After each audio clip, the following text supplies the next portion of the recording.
शिक्षा विभाग ने जारी किया आदेश। उसके मुताबिक टीआरई 1, टीआरई 2 और टीआरई 3 के तहत बहाल हुए उन सभी शिक्षकों को नौकरी खतरे में है जिनके दस्तावेज में जरा से भी गड़बड़ी है। यह उन 4 प्रमुख का विस्तृत विवरण है जो सबसे ज़्यादा रडार पर है बिहार सरकार के अंतर्गत। तो यह बात है दोस्तों कि 1,75,000 लाख विद्यालय अध्यापकों के दस्तावेज की जांच एक माह में होगी। यह सूचना बिहार सरकार के द्वारा भेज दिया गया है। तो देखें कि उन 4 प्रमुख बातों पर जिन पर वास्तविक में जांच होगी, कौन कौन से 4 प्रमुख बातें हैं जिन पर जांच होगी, या ये देखते हैं।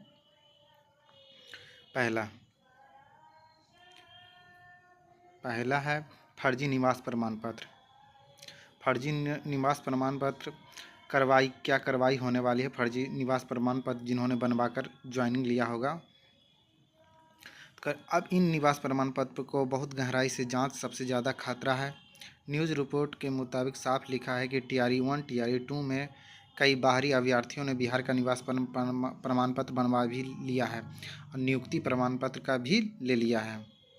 गड़बड़ी क्या हुआ है देखिए, बताते हैं कि बिहार शिक्षक भर्ती में आरक्षण का लाभ केवल बिहार में निवासियों को मिलना था। कई ऐसे विद्यार्थी जो बिहार के नहीं थे, जैसे यूपी, झारखंड और अन्य राज्यों के थे, उन्होंने गलत तरीके से बिहार का डोमिसाइल और निवास प्रमाण पत्र बनवा लिया है ताकि उन्हें आरक्षण का लाभ मिल सके और जनरल सीट पर आसानी से दावा कर सकें। अगर आपको पता चला कि अभ्यर्थी वास्तव में बिहार का निवासी नहीं है और उसने फर्जी कागज़ बनवाया है, तो बाहर होंगे, ज़रूर बाहर होंगे, क्योंकि फिर से दस्तावेज चेक होने वाली है। देखिए दूसरा क्या है, दिव्यांग प्रमाण पत्र। देखिए ये सब कहाँ से उठा, देखिए बताते हैं। रिपोर्ट बताती है कि दिव्यांग प्रमाण पत्र ने फर्जीवाड़े की शिकायत पहले भी उठी थी और आरटीआई, ध्यान से सुनिए, आरटीआई, बहुत सारे लोग आरटीआई किए होंगे तभी ये सब हो रहा है। आरटीआई के मुताबिक मिली जानकारी में यह बताते हुए सामने गड़बड़ी क्या है तो जानिए। कई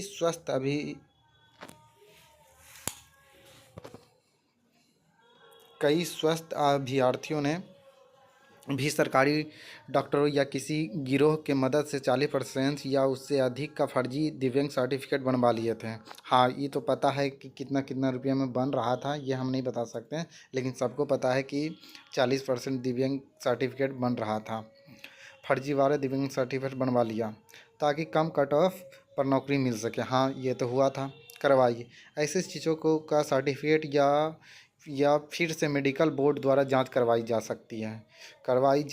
नहीं, करवाई जाएगी। अगर उनकी दिव्यांगता साबित नहीं हुई तो वो बाहर होंगे। और आगे देखिए क्या है तीसरा। देखिए बहुत से लोग शिक्षण और प्रशिक्षण की योग्यता, देखिए माध्यमिक शिक्षण निर्देशक सज्जन आर ने स्पष्ट दिया है कि शैक्षणिक प्रशिक्षण योग्यता एवं अनुभव संबंधित प्रमाण पत्रों की जांच कराई जाएगी।